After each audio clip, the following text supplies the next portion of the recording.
Mga kapeso Pinoy, kung bibili ka kaya ng 100 shares kada buwan ng Ayala Land, magkano kaya ang kikitain mo sa loob ng 5 taon?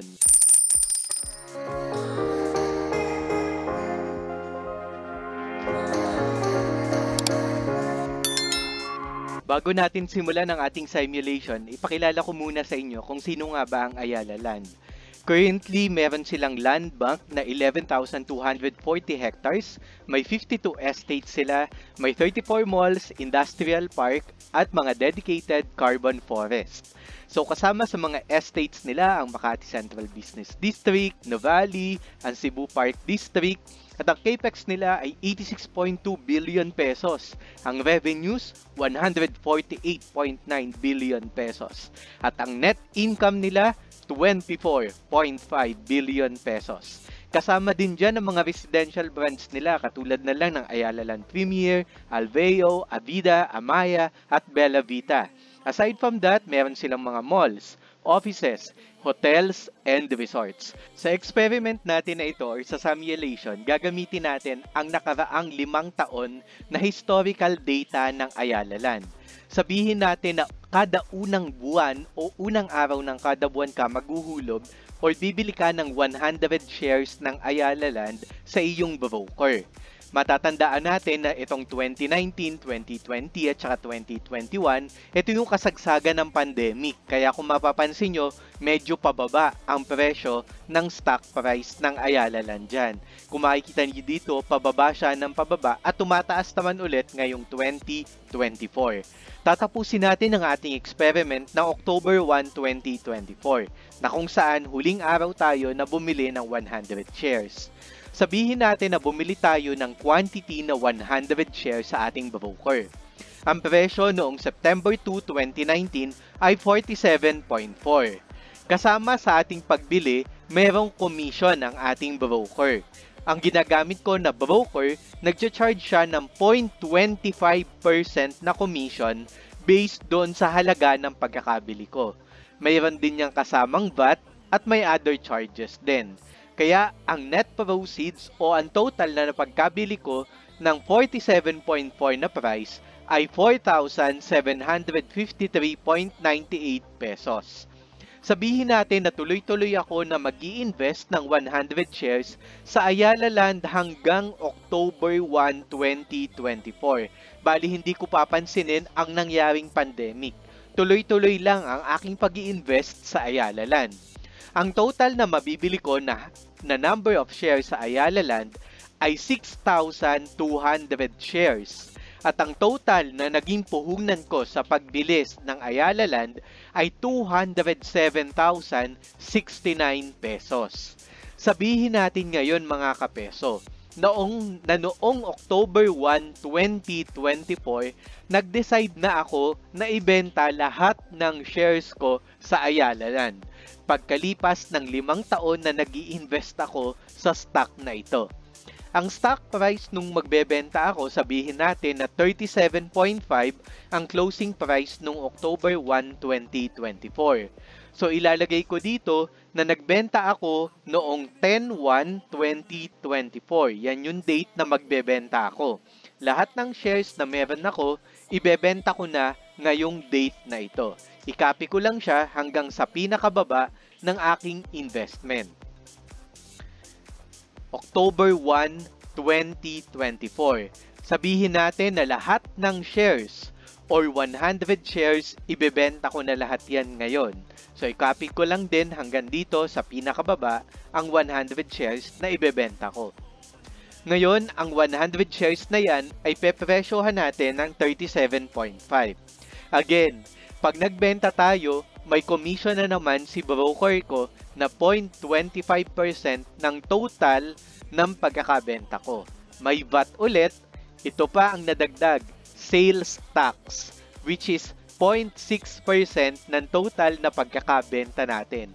Medyo mataas yan. Sana bumaba na, alam ko nagagawa na sila sa Create Law ngayon na mapababa na ang sales tax ng stock exchange.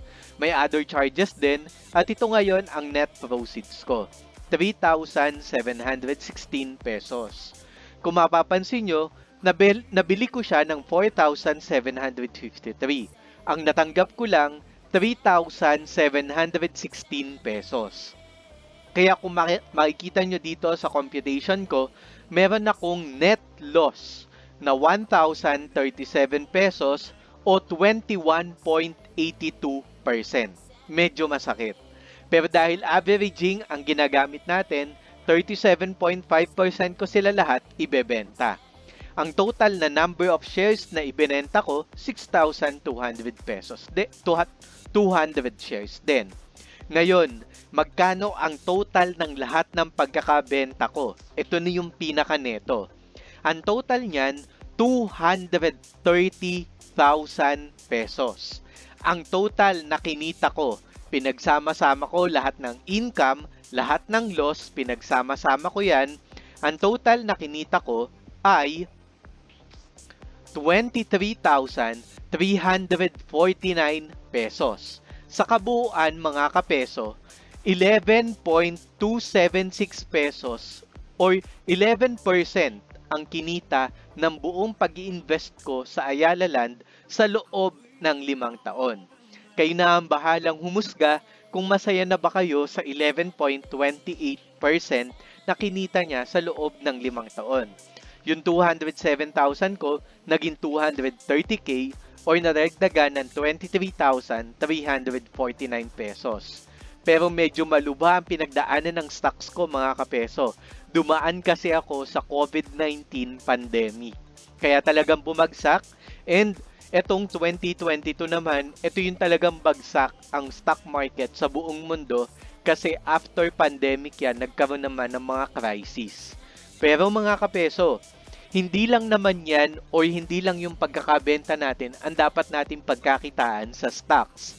Habang hinohold natin yan, nagde-declare sila ng dividend payments. Ano ba yung mga dividend payments? Ito yung kabahagi na idinedeclare ng mga kumpanya na kabahagi natin sa kinikita nila dun sa income. Katulad na lang nung November 12, 2019, nag-declare sila ng 0.26 per share na may hawak ka nung araw na yon at yan na makukuha mo. Nung March 4, 2024 naman, nag-declare sila ng 0.205. Nung pandemic, ang baba, 0.136, 0.135, medyo mababa talaga. Ngayon, medyo nakaka-recover na. I-add natin yan mga kapeso sa kinita natin. So, sabihin natin na noong November 12, 2019, meron tayong 0.26. So, nasaan ba dyan yung November 12? Dito siya papatak. So, kung i-compute natin ang dividends natin dyan, kung isasum natin yan mga kapeso, yung September 2 hanggang November na shares na nabili ko, entitled yan sa dividend na 0.26 shares. So, i-multiply ko yan ngayon sa 0.26. Kaso nga lang mga kapeso, ito na yung total na kinita ko o kabahagi ng dividend ko. Pero bawat dividends natin mga kapeso, may 10% yan na tax. Final tax ang tawag natin doon. O yun yung income tax natin dyan. So, ibig sabihin kung may 10%, 90% na lamang ang makukuha ko o 0.9. So, yung 78 pesos ko na dividends, naging 70.2 na lamang mga kapeso. Ituloy-tuloy natin ngayon ang pagko-compute ng nakuha ko na dividend. Gagawin ko lamang na fixed yung B3 para mabilis na sa ating formula. March 3, 2020, magkakaroon daw ulit ako ng dividend. So kung hahanapin natin siya, nandito siya ngayon. Magkano daw ang dividends ko? 0.268. So ilagay ko siya dito mga kapeso. Ang kikitain ko daw dyan ay 0.268. Baguhin ko lang yung data ko dito at magkakaroon daw tayo ng 168.84 kasi dumami na yung number of shares natin. Ang sumunod naman ay March 5, 2021. Kung okay lang sa inyo mga kapeso, i-hide ko muna ito para makita natin yung dates na kung kailan tayo bumili. So kung ni-hide ko na siya, nung March 5, 2021 daw, hanapin natin dito yung March 5, 2021. So, ito siya. I-copy ko ulit ngayon yung formula ko dito sa March 5, 2021. Ang dividends naman daw natin dyan nakikitain ay 0.136. Bumababa na ngayon mga kapeso. Pero ang maganda, madami naman tayong number of shares. Kaya 232 naman ang kikitain natin. Ang sumunod sa March 5 ay October 28, 2021. So dito siya. Ang number of shares natin, 318 na at 0.136 pa din. So wala akong papalitan kapeso. Nung March 8, 2022 naman mga kapeso, kikita na naman daw tayo ng 0.25. So ilagay ko sa March 8, 2022. So dito yan kapeso. Lagyan natin siya ng 0.135. Medyo bumaba, pero tumataas na ang holdings natin or number of shares. Noong November 3, 2022, kumita na naman daw tayo ng 0.136. Ilagay ko ulit siya dito kapeso. 477 na ang kinita natin. Kung mapapansin nyo dito kapeso, since nabili natin siya ng mas mura noon at binenta natin siya ngayon ng 37.5, kita nyo yung kinita nyo dito, 61.11%, 53.73%, halos kalahati din naman. So may panahon na kumikita ka, may panahon talaga natalo ka. So ngayon, tapusin natin yung dividend payments na tanggap natin nung March 2, 2023, nandito naman siya, March 2, 2023, magkakaroon naman daw tayo ng 0.149. So, medyo tumataas na kapeso. Ang sumunod naman, noong November 10, 2023. So, dito natin siya ilagay, November 10, 2023, magkakaroon naman daw tayo ng 0.223. Lagay natin dyan. At ang pinakahuli natin na dividends bago tayo nagbenta ay noong March 4, 2024. So ilagay natin siya dito at ang total na kinita natin dyan kapeso ay 0.205. Ngayon kapeso, isum up natin ang total na kinita ng dividends natin. Ang total daw na kinita natin dyan ay, kung i-add ko sila lahat, is 4,258 pesos kapeso. Kaya yung 23,000 natin kanina, naging 27,608 pesos. Yung 11% natin kanina, naging 13.33%. O ano mga kapeso, sulit ba na mag-averaging tayo ng 5 taon sa Ayala Land? Depende pa rin sa market conditions. Kung pataas ang market, mukhang napakaswerte natin. O baka naman mga kapeso, may gusto kang subukan na stocks. Subukan din natin ng 5-year stock averaging. Tingnan natin kung mas kikita ka, kapeso.